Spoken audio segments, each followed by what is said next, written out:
Hello, and welcome to Rehab at Home with Medel. In this episode, you'll meet Mary Jane and her husband, Nick. Mary Jane has single-side deafness.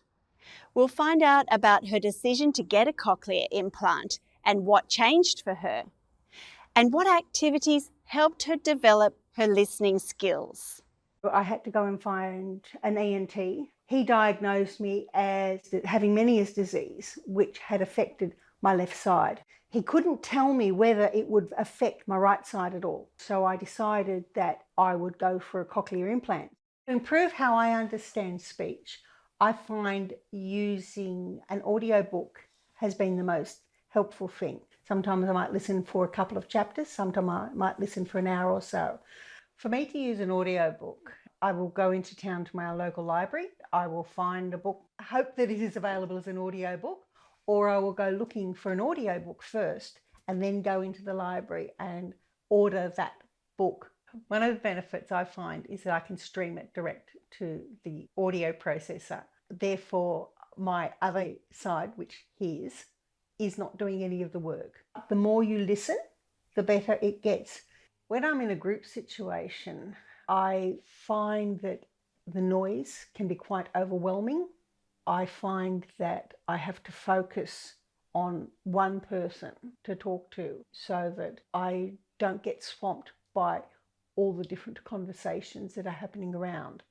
One of the really helpful activities that we practiced was actually a sound location.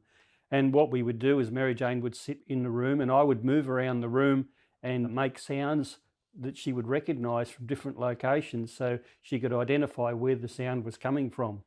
Listening to recorded speech through your audio processor alone is essential rehabilitation if you are like Mary Jane and have normal or nearly normal hearing in one ear and use a cochlear implant in the other.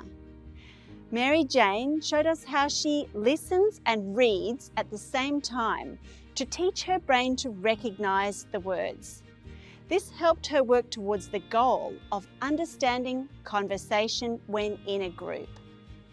When you are in group conversations, turning to face the person talking helps because you can use speech reading clues.